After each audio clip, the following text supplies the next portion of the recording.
সম্মানিত ভিউয়ার্স, আজকে আপনাদেরকে দেখাবো একটি নর্মাল প্লাজো কিভাবে সঠিক নিয়মে কাটিং করবেন।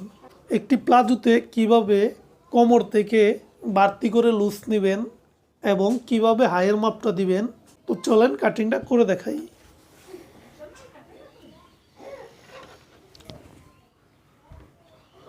তো দেখেন, সবার প্রথমে এখানে 2 ও 4 গিরা কাপড় নিয়েছি।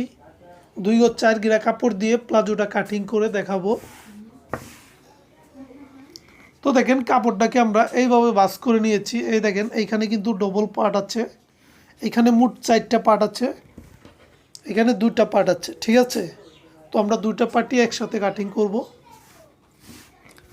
তো 4টা পার্ট এইভাবে ভাঁজ করে রাখার পর এই যে খোলা সাইডগুলো আপনাদের সবসময় সামনের দিকে রাখতে হবে, আর এই যে এই সাইডে খোলা সাইডগুলো আপনাদের বাম সাইডে রাখতে হবে। তারপর আমাদের এইখান থেকে সোজা মার্জিন করতে হবে।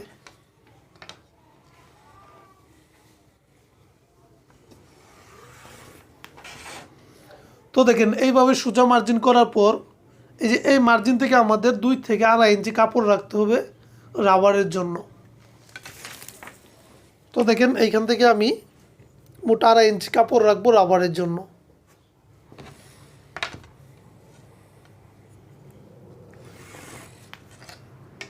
তারপর আবার এই মার্জিন থেকে ধরে আমাদের লম্বার মাপটা দিতে হবে।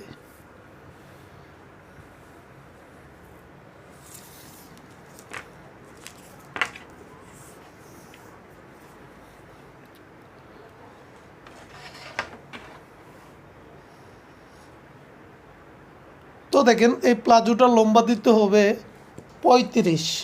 তো আমরা এখানে 35-এ মার্জিন করব। সেলাইয়ের জন্য কিন্তু আরও 1 থেকে 1.5 ইঞ্চি কাপড় রাখতে হবে। এখানে যদি আপনারা মোটা সেলাই দেন, নিচের গেটটা যদি একটু মোটা সেলাই দিতে চান তাহলে কাপড় একটু বেশি রাখতে হবে, আর যদি একদম চিকন দিতে চান তাহলে 1/2 ইঞ্চি কাপড় রাখলেই না। তো আমি এখানে একটু চড়া সেলাই দিব, তার জন্য 1.5 ইঞ্চি পরিমাণ কাপড় রেখেছি।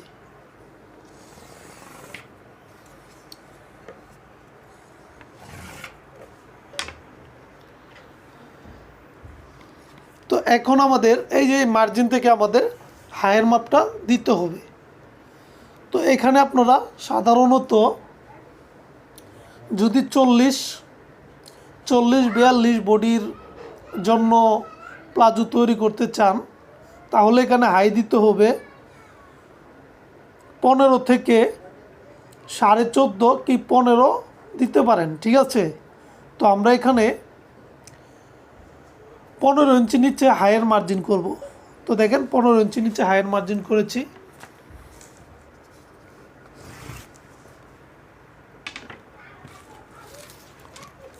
তো দেখেন, তারপরে আমরা উপরে যে লুজটা, ওই লুজের মাপটা কিভাবে দেব।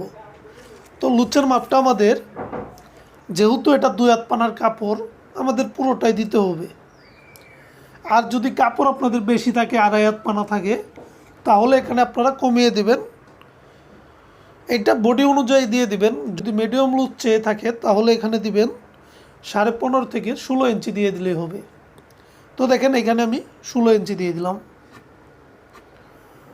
তারপর আবার এখানে হাইয়ের যে রাউন্ড দেব, এই রাউন্ডের জন্য আরও 1.5 ইঞ্চি মার্জিন করতে হবে। তারপর আমরা এইভাবে সোজা মার্জিন করে নেব। তো দেখেন, সোজা মার্জিন করে এখানে আমাদের হাইয়ের রাউন্ডটা দিয়ে দিতে হবে। তারপর তো নিচের গেটটা কতটুকু দিবেন অবশ্যই কাস্টমারের কাছে মাপ দিয়ে রাখবেন, জিজ্ঞাসা করে রাখবেন। নিচের লুজটা কত দিবেন কাস্টমারের কাছ থেকে জিজ্ঞাসা করে নেবেন। তো দেখেন, এটার আমি বেশি দিব না, এটার আমি দিব 22 ইঞ্চি। তো যদি আমরা 22 ইঞ্চি দিই তাহলে এখানে নিতে হবে 22-এর অর্ধেক 11 ইঞ্চি। তো 11 ইঞ্চি নিয়ে আমি মার্জিন করলাম। সেলাইয়ের জন্য আরও 1 ইঞ্চি কাপড় এক্সট্রা রাখতে হবে কিন্তু।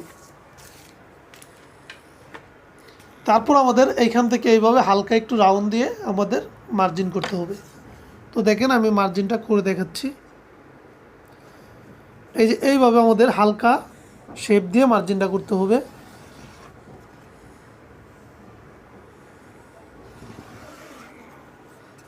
এই দেখেন, এইভাবে আমাদের মার্জিনটা করে নিতে হবে। তাহলে কিন্তু আমাদের একটা নর্মাল প্লাজো খুব সুন্দরভাবে কাটিং করে নিতে পারবেন।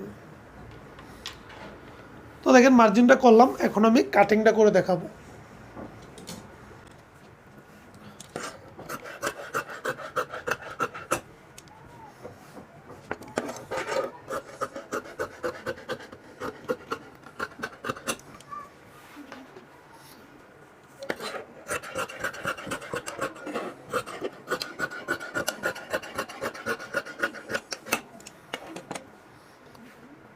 এই নিয়মে যদি আপনারা কাটিং করেন, আশা করি প্লাজোতে কোনো সমস্যা হবে না। তো যদি ভিডিওটা ভালো লাগে অবশ্যই চ্যানেলটাকে সাবস্ক্রাইব করে রাখবেন। সবাই ভালো থাকবেন, সুস্থ থাকবেন।